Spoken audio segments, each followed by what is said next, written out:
Un officier soviétique sort de sa tranchée à Stalingrad avec son pistolet à la ceinture. En face de lui, un officier allemand tient un pistolet mitrailleur. Le duel dure moins d'une seconde. À la fin de la guerre, l'armée rouge a compris une vérité que personne ne voulait mettre par écrit. Le pistolet Tokarev, 10 balles en semi-automatique, condamnait son porteur dans un combat rapproché. Ce constat allait donner naissance à l'une des armes les plus singulières du XXe siècle. Un pistolet capable de tirer en rafale, conçu par un homme de 24 ans qui n'avait encore jamais fabriqué une seule arme de guerre. En 1946, l'Union soviétique sortait de la guerre la plus meurtrière de son histoire. Les villes portaient encore les cicatrices des bombardements, mais dans les bureaux d'études secrets, une nouvelle bataille avait déjà commencé. La direction principale de l'artillerie lança un concours pour une arme d'un type entièrement nouveau. Le cahier des charges était brutal dans sa précision. Format pistolet, fiabilité absolue, chargeur d'au moins 18 cartouches, tir coup par coup et tir automatique. Le tout dans une arme que l'on pouvait porter à la ceinture. Sur le papier, c'était presque une contradiction dans les termes. Un pistolet automatique réel, pas un pistolet mitrailleur déguisé. Une arme qui combine la compacité du premier et la puissance de feu du second. Plusieurs concepteurs furent admis au concours. Parmi eux se trouvait un étudiant de l'Institut mécanique de Toula, Igor Yakovlevitch Stechkin, 24 ans, qui n'avait encore produit qu'un seul projet d'arme dans sa vie. Un pistolet semi-automatique de calibre 7,65 mm, ébauché dans le cadre de ses études. Stechkin était né le 15 novembre 1922 à Alexine, dans la région de Toula, la ville du métal et des armes, où les enfants grandissent en entendant parler de canons et de fusils, comme d'autres parlent d'agriculture ou de commerce. Son père était expert médico-légal et la famille avait une forte tradition scientifique. Un oncle de Stechkin avait travaillé à l'Institut central d'aéro-hydrodynamique et par sa mère, il était apparenté au pionnier de l'aviation Nikolaï Joukovski. Dès l'enfance, le jeune Igor se tourna vers la mécanique plutôt que vers la science pure. Il démontait des montres, réparait des vélos, fabriquait des dispositifs de sa propre invention. Quand vint le moment de choisir une voie, il entra sans hésitation à l'Institut mécanique de Toula, spécialité armement. La guerre interrompit ses études, l'institut fut évacué, les cours se tinrent dans des conditions chaotiques, mais Stechkin alla au bout. Son directeur de thèse n'était autre que Makarov, le même homme qui au même moment travaillait en parallèle à son propre pistolet, celui qui allait devenir le célèbre Makarov. En février 1948, Stechkin défendit son mémoire de fin d'études. Le projet complet d'un pistolet semi-automatique de calibre 7,65 mm avec plan, calcul et logique d'assemblage. Ce travail attira immédiatement l'attention du Bureau d'études centrales numéro 14 de Toula, le TSKB 14, qui recruta le jeune ingénieur sur le champ. Le concours de 1946 avait donc trouvé Stechkin encore étudiant, mais déjà suffisamment avancé dans ses recherches pour proposer une approche originale. Son principal adversaire était Piotr Voevodine, concepteur expérimenté qui avait derrière lui des années de travail sur des armes de combat réelles.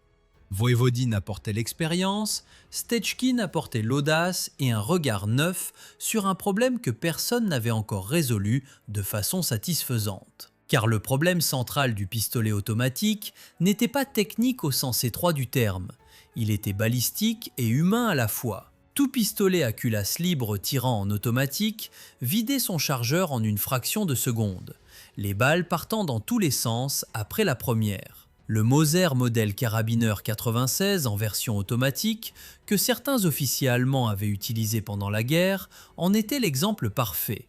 Une cadence si élevée qu'aucun tireur, même entraîné, ne pouvait maintenir l'arme sur la cible au-delà de la première balle. Le pistolet devenait inutile, voire dangereux pour son propre utilisateur. Stechkin résolut ce problème par un mécanisme qu'aucun de ses concurrents n'avait envisagé, un ralentisseur de cadence intégré à la culasse.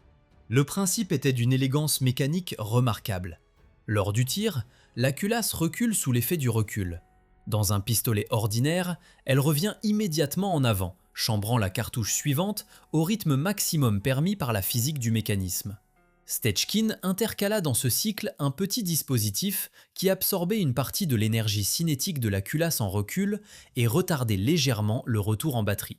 Ce délai, infime à l'échelle humaine, décisif à l'échelle mécanique, ramenait la cadence de tir à environ 600 coups par minute, contre plus de 1000 sans le ralentisseur. 600 coups par minute, c'était encore rapide, mais c'était contrôlable. Un tireur entraîné pouvait désormais placer des rafales courtes de 2 ou 3 balles avec une précision réelle. Aucun autre concurrent au concours ne disposait d'une solution équivalente. En parallèle, Stechkin conçut un sélecteur de tir combiné avec le mécanisme de sûreté. Un seul mouvement du pouce suffisait à passer d'une position à l'autre. Sûreté, tir coup par coup, tir automatique. La simplicité de cette conception cachait une précision d'ajustement extraordinaire. Les pièces devaient s'emboîter avec une tolérance de quelques centièmes de millimètre pour que le mécanisme fonctionne sans jeu ni blocage. Le mécanisme de percussion était à chien, en double action. Le premier coup pouvait être tiré sans armer le chien manuellement, d'une simple pression sur la détente. La cartouche retenue fut le 9 mm Makarov, 9 sur 18 mm, un choix soviétique délibéré, différent du 9 mm Parabellum occidental, mais parfaitement adapté aux contraintes du pistolet à culasse libre. Le chargeur reçut 20 cartouches, moitié plus que le Tokarev. Le canon fut allongé pour améliorer la précision jusqu'à 50 mètres. Et pour rendre l'arme véritablement utilisable en tir automatique, Stechkin conçut un étui crosse en bois.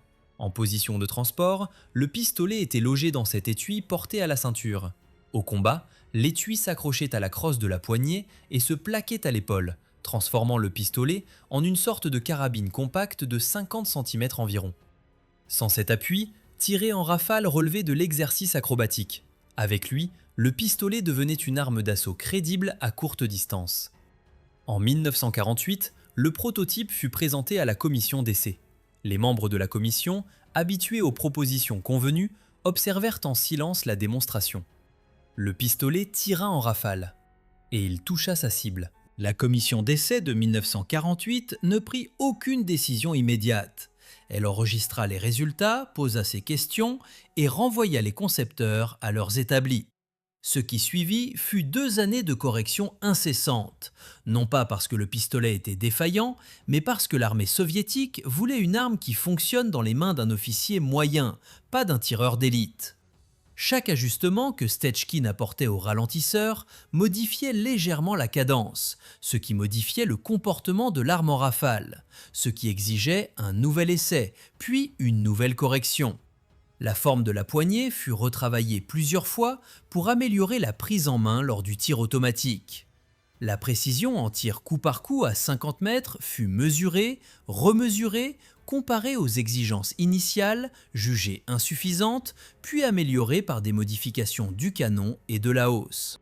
Le travail était minutieux, épuisant et entièrement invisible depuis l'extérieur.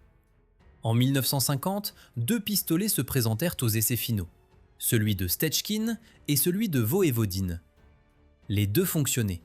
Les 2 tenaient le tir automatique. Les 2 avaient surmonté les objections techniques soulevées 2 ans plus tôt. La commission eut donc à trancher non pas entre une arme qui marchait et une autre qui ne marchait pas, mais entre 2 solutions valables à un même problème. Le premier facteur qui pencha en faveur de Stechkin fut le comportement en tir automatique. Son ralentisseur produisait des rafales plus régulières, avec un retour à la ligne de mire plus prévisible après chaque coup. Le second facteur fut la précision en tir coup par coup, où le mécanisme de percussion à double action de Stechkin donnait un avantage mesurable sur les cibles à 50 mètres. Voevodin, qui avait passé sa carrière à concevoir des armes de guerre, perdit face à un homme qui, 2 ans plus tôt, passait encore ses examens de fin d'études. Le 5 décembre 1951, le pistolet automatique Stechkin fut officiellement adopté par l'armée soviétique. Ce même jour, par la même directive, le pistolet Makarov fut lui aussi adopté. Cette simultanéité n'était pas un hasard administratif, c'était une décision stratégique. L'armée avait choisi de séparer les missions plutôt que de les confondre dans une arme universelle qui n'aurait bien rempli aucune d'elles. Le Makarov irait aux officiers pour qui le pistolet était avant tout un insigne de grade porté à la ceinture. Léger, compact, discret, suffisant pour l'autodéfense. Le Stechkin irait à ceux qui se battaient au plus près de l'ennemi, commandants de compagnies et de sections en première ligne, équipages de blindés, servant de pièces d'artillerie, sous-officiers de groupes d'assaut. Des hommes pour qui la différence entre un coup et une rafale pouvait signifier la vie ou la mort dans les 20 mètres qui séparaient deux positions. Le pistolet que reçut l'armée était le produit de 5 années d'ajustement. La culasse fonctionnait selon le principe du recul simple, sans verrouillage du canon, une solution éprouvée, directe, qui évitait les mécanismes complexes propres aux pistolets plus puissants. À chaque coup tiré, les gaz propulsaient la balle vers l'avant, tandis que la pression repoussait la culasse vers l'arrière. La culasse comprimait le ressort récupérateur qui la renvoyait en avant en chambrant la cartouche suivante. Dans ce cycle élémentaire, le ralentisseur intervenait au moment précis où la culasse atteignait sa position reculée extrême. Il absorbait une fraction de son énergie cinétique et retardait le retour en batterie d'une durée infime mais décisive. Sans ce dispositif, les 20 cartouches du chargeur auraient été épuisées en moins de 2 secondes. Avec lui, le tireur pouvait doser ses rafales et les placer avec intention. Le sélecteur de tir occupait le flanc gauche de la carcasse et commandait simultanément la sûreté. En position basse, l'arme était mise en sûreté. En position médiane, elle tirait coup par coup. En position haute, elle passait en automatique. Le bouton était intentionnellement raide, pas par négligence de conception, mais pour éviter qu'un choc ou un faux mouvement en pleine action ne bascule le Stechkin dans un mode non désiré. La détente, elle, était longue dans sa course mais légère en effort, une combinaison qui permettait au tireur de contrôler précisément le moment de départ du coup sans fatigue du doigt lors des longues séquences de tir. La hausse était réglable, ce qui était rarissime sur un pistolet de combat de cette époque. Elle portait des graduations à 25, 50, 100 et 200 mètres. La graduation à 200 mètres relevait davantage de l'ambition théorique que de la réalité tactique. À cette distance, sans l'étui crosse fixé à l'épaule, seul un tireur d'exception pouvait espérer toucher une cible humaine de façon répétée. Mais les graduations à 25 et 50 mètres correspondaient à des distances de combat réelles. Et sur ces distances, le Stechkin tiré en mode semi-automatique produisait des groupements serrés que peu de pistolets de l'époque pouvaient égaler. Le poids de l'arme sans chargeur dépassait légèrement le kilogramme. Chargeur plein, il atteignit environ 1200 grammes, soit presque le double du Makarov. Avec l'étui crosse en bois, l'ensemble approchait des 2 kg. Pour un officier de troupe qui parcourait des dizaines de kilomètres à pied avec son équipement complet, cette différence n'était pas abstraite. Elle se faisait sentir sur les hanches dès la première heure de marche et devenait franchement pénible à la 10e.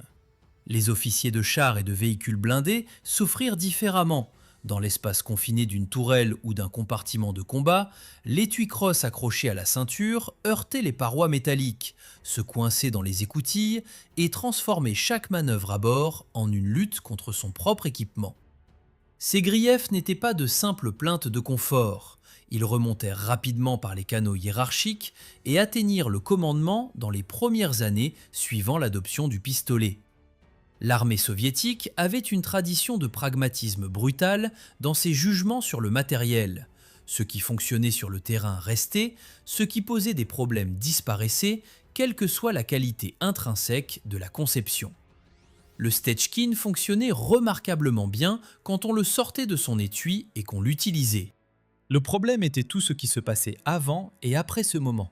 Le porter, le ranger, se déplacer avec lui, monter dans un véhicule, en descendre.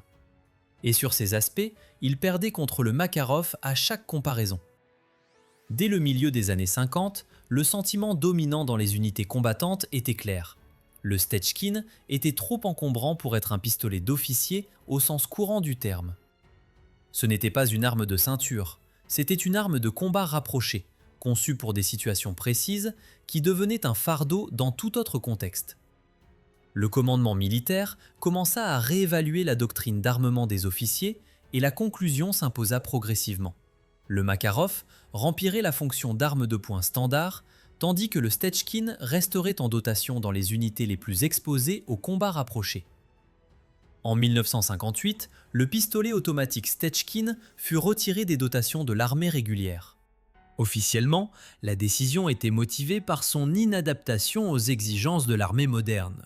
En réalité, personne dans les milieux militaires n'ignorait la vraie raison: les dimensions et le poids de l'arme, dans un contexte où l'armée cherchait à alléger l'équipement individuel plutôt qu'à l'alourdir.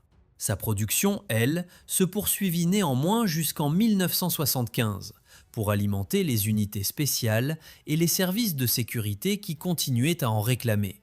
Les stocks furent orientés vers ces structures, l'arme disparut progressivement des unités régulières, et il sembla un moment que le Stechkin allait connaître le destin ordinaire des armes mises à l'écart, une existence grise dans des entrepôts climatisés, entre des caisses d'huile de protection et des formulaires administratifs. Mais l'histoire en décida autrement, et les premières à s'en apercevoir ne furent pas les unités de l'armée régulière. Les dépôts soviétiques ne sont pas des cimetières, ce sont des réserves, et la différence est essentielle. Quand le Stechkin quitta les dotations de l'armée régulière en 1958, ces caisses ne furent pas détruites ni fondues. Elles furent étiquetées, comptées, huilées et rangées dans des entrepôts militaires à température contrôlée, en attente d'un usage futur que personne ne définissait encore clairement. Ce futur arriva plus vite que prévu, et il ne vint pas de l'armée régulière. Le Comité pour la sécurité de l'État, le KGB, avait des exigences radicalement différentes de celles de l'infanterie. Ces agents ne marchaient pas en colonne sur des routes défoncées, avec 20 kilos d'équipement sur le dos. Ils travaillaient dans des couloirs, des voitures, des appartements, des espaces confinés, où la distance de combat se mesurait en mètres, parfois en centimètres. Dans ces conditions, l'argument du poids perdait toute pertinence. Ce qui comptait, c'était la capacité à saturer un espace étroit de projectiles en une fraction de seconde.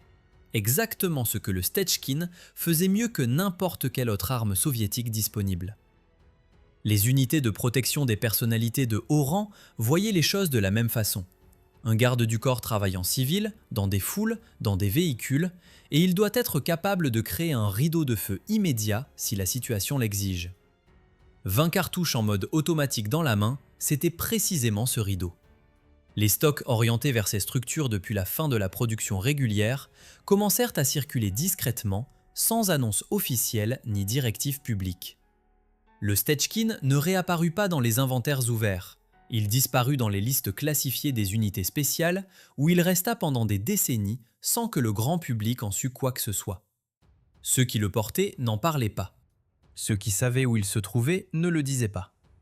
Le pistolet continua d'exister dans un espace administratif parallèle, entre les plis d'une bureaucratie militaire qui avait d'un côté retiré l'arme des dotations officielles et de l'autre continué à la distribuer à ceux qui en avaient réellement besoin.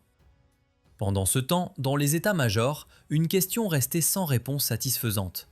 Qu'est-ce qui devait occuper la niche que le Stechkin avait taillée pour lui-même ? L'officier de première ligne, le chef de section en zone urbaine, l'équipage de blindés, tous avaient besoin de quelque chose de plus puissant qu'un pistolet ordinaire, mais de moins encombrant qu'un fusil d'assaut complet. Cette niche entre le pistolet et le Kalachnikov était réelle, documentée par les retours du terrain, et pourtant elle restait vide. Pendant les années 60, plusieurs propositions furent examinées, puis abandonnées, faute de financement, de priorité, ou simplement parce que les solutions proposées ne satisfaisaient personne.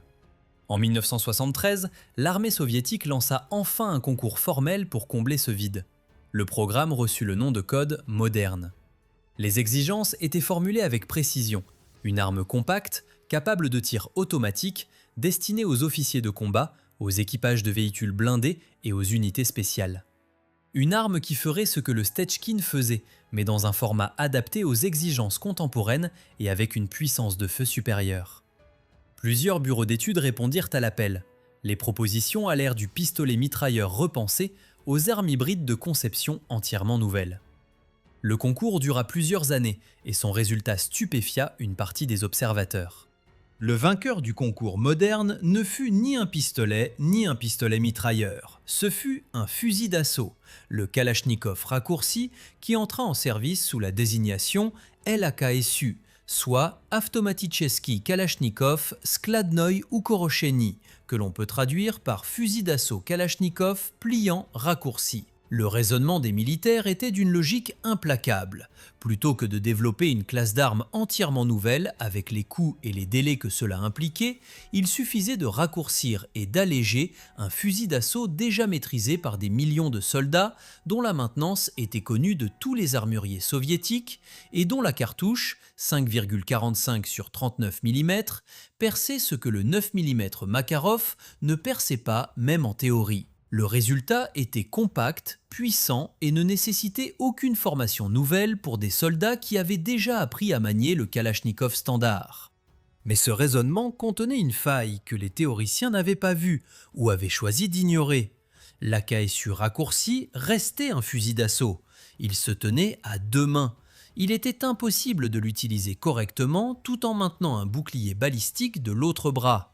Il ne rentrait pas dans la combinaison de vol d'un pilote, ni dans l'espace de travail d'un équipage de chars, sans créer exactement les problèmes d'encombrement que l'on avait reprochés au Stechkin. Et surtout, un agent en civil portant un Kalachnikov raccourci sous son manteau ne passait pas inaperçu, ce qui réduisait à néant son utilité dans les opérations discrètes de protection ou d'interpellation. Les unités spéciales s'en aperçurent rapidement. Le Stechkin n'avait pas de successeur réel. Il avait un voisin dans l'armurerie, utile pour d'autres tâches, mais incapable de le remplacer dans les siennes. Les dépôts furent à nouveau sollicités. Les pistolets conservés depuis la fin de la production reprirent du service, non pas comme une solution provisoire en attendant mieux, mais comme la meilleure option disponible pour des missions que rien d'autre ne couvrait aussi bien.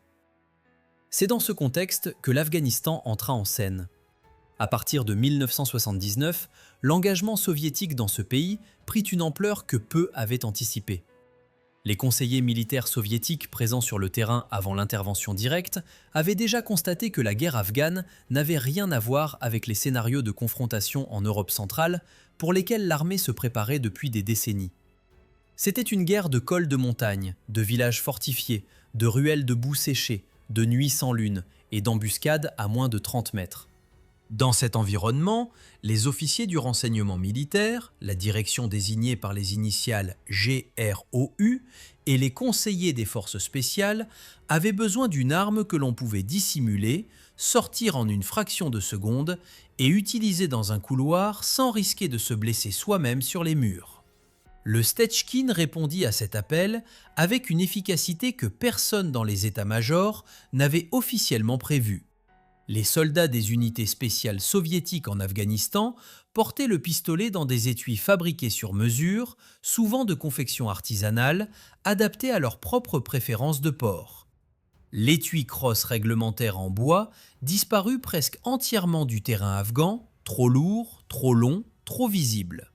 Ce que les opérateurs conservaient, c'était le pistolet lui-même, 20 cartouches, tir automatique, mécanique robuste capable de fonctionner dans la poussière des plaines et dans le froid des altitudes.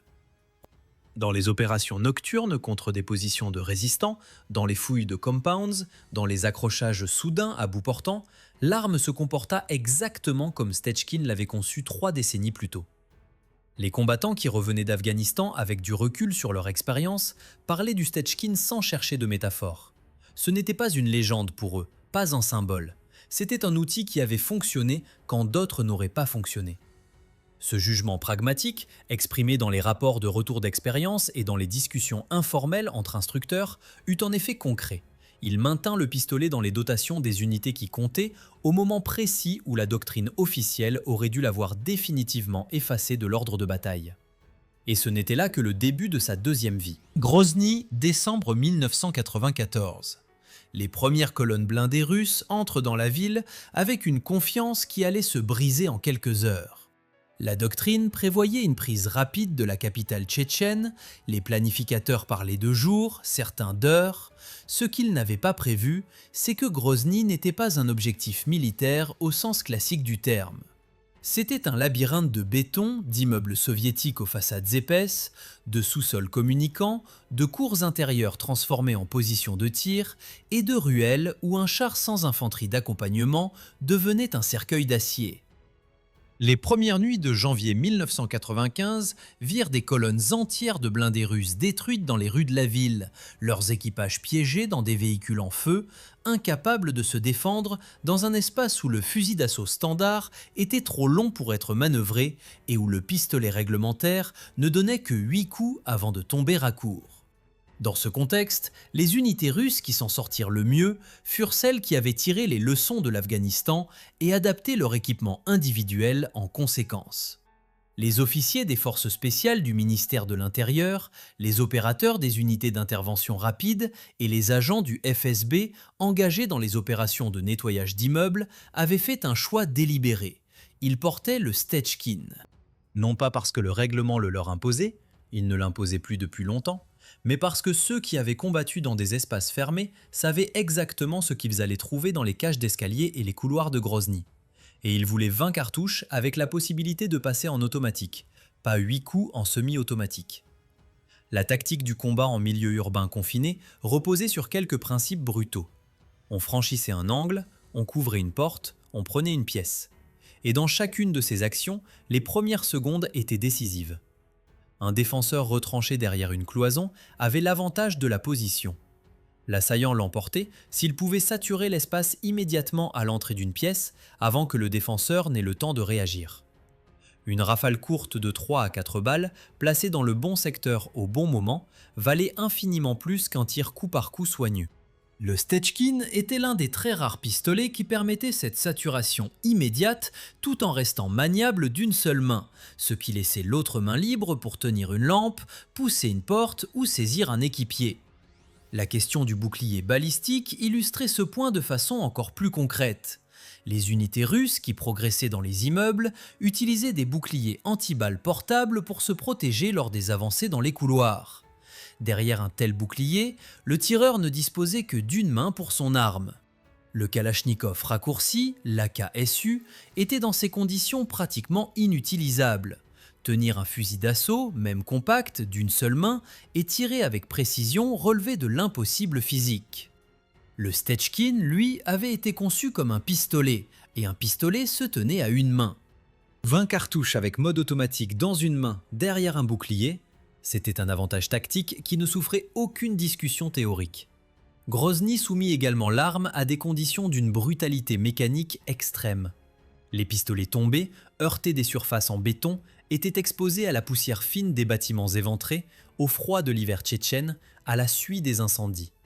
Les opérateurs n'avaient pas toujours accès à un espace propre, à de l'huile de maintenance ou à un éclairage suffisant pour entretenir leur équipement dans des conditions normales. Dans ces circonstances, la robustesse de la conception originale de Stechkin se révéla pleinement. Le mécanisme à culasse libre, sans pièces de verrouillage complexe, tolérait des niveaux de saleté qui auraient mis hors service des armes plus sophistiquées. Le démontage partiel, canon, culasse, ressort récupérateur, pouvait s'effectuer à l'aveugle, dans le noir, par un homme dont les doigts étaient engourdis par le froid. Quand la deuxième campagne tchétchène débuta en 1999, les unités spéciales russes n'eurent pas à réapprendre ces leçons. Elles les avaient intégrées. Le Stechkin figurait désormais dans les dotations pratiques des OMON, les détachements de police à vocation spéciale du ministère de l'Intérieur, ainsi que des unités d'assaut du FSB, non pas comme une curiosité ou un héritage, mais comme une arme choisie délibérément pour des missions précises. Les opérations d'interpellation, où un appartement devait être mis sous contrôle en quelques secondes, les neutralisations en milieu habité, les escortes de personnalités dans des zones à risque, partout où la rapidité d'ouverture du feu et la densité immédiate de projectiles importaient plus que la portée ou la puissance terminale à longue distance, le pistolet était là. C'est également pendant cette période que commencèrent les premières adaptations matérielles sérieuses de l'arme. La carcasse du Stechkin était suffisamment robuste pour accepter des accessoires que son concepteur n'avait évidemment pas envisagés dans les années 40. Des rails de fixation furent ajoutés sur certains exemplaires pour recevoir des lampes tactiques, indispensables dans les opérations nocturnes en milieu urbain, ainsi que des viseurs laser permettant d'engager une cible sans nécessairement aligner l'œil avec la hausse et le guidon. Ces modifications n'étaient pas standardisées au niveau national, elles variaient selon les unités, les armuriers disponibles et les besoins spécifiques des opérateurs. Certains exemplaires reçurent des poignées recouvertes de caoutchouc pour améliorer la tenue en main avec des gants d'intervention.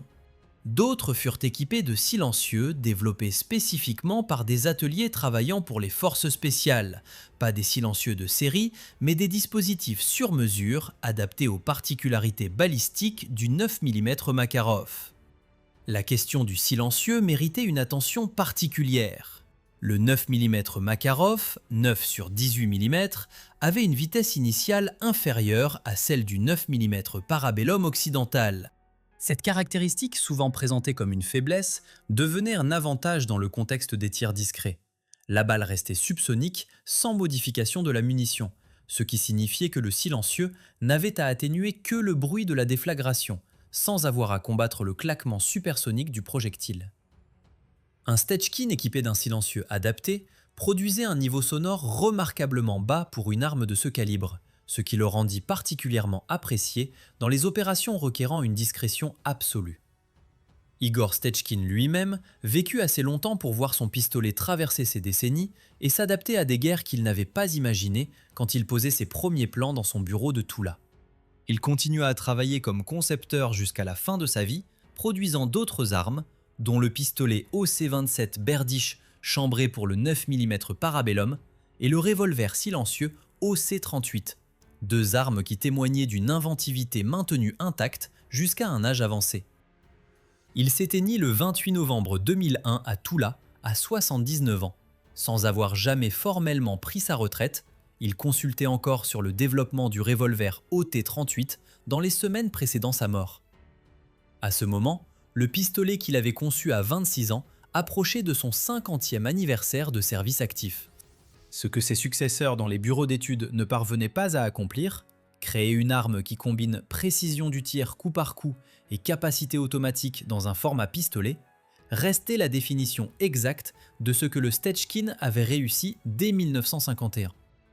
Et cet échec à le remplacer allait devenir, dans les années 2000, l'une des questions les plus embarrassantes de l'industrie d'armement russe. Les années 2000 s'ouvrirent sur un paradoxe que l'industrie d'armement russe ne savait pas très bien comment nommer.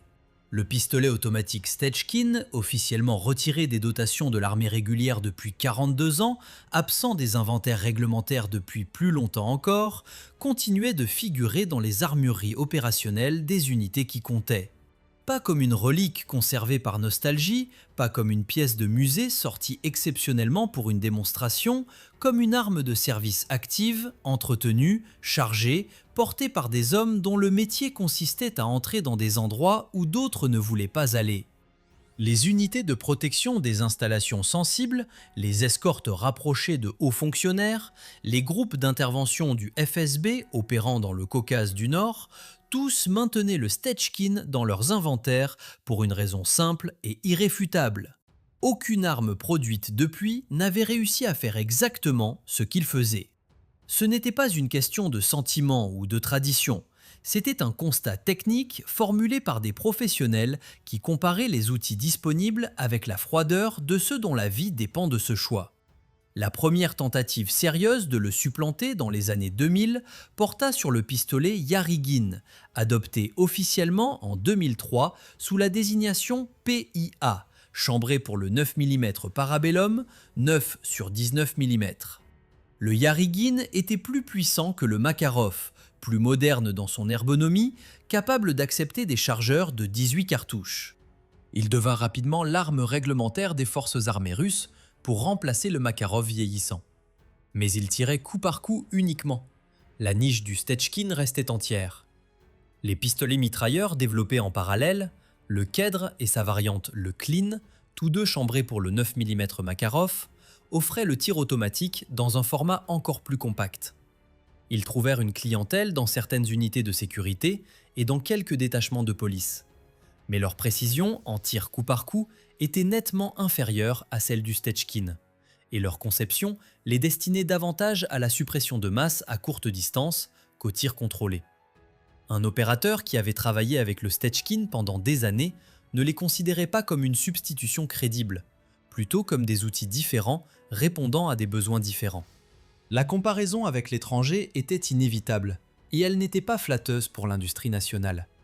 En Occident, le Glock 18 autrichien avait comblé une niche similaire dès la fin des années 80. Ce pistolet, dérivé du Glock 17, disposait d'un sélecteur de tir permettant de passer en mode automatique avec une cadence atteignant 1200 coups par minute. Chambré pour le 9 mm Parabellum, alimenté par des chargeurs de 33 cartouches dans sa version longue, le Glock 18 représentait ce qu'un pistolet automatique moderne pouvait être avec 4 décennies de progrès technologiques. Plus léger que le Stechkin, plus puissant en termes de munitions, doté d'une carcasse en polymère qui réduisait la sensibilité à la corrosion, il était utilisé ou évalué par les forces spéciales d'une vingtaine de pays. La Russie ne fit ni l'un ni l'autre officiellement. Le Glock 18 ne figura jamais dans les dotations des forces russes et les discussions sur une éventuelle acquisition restèrent au stade de rumeurs sans suite concrète. L'industrie russe se trouvait donc placée devant une équation claire: produire l'équivalent national du Glock 18 ou continuer à utiliser le Stechkin. Plusieurs projets furent évoqués au sein du concern Kalachnikov et dans d'autres bureaux d'études pendant les années 2000 et 2010.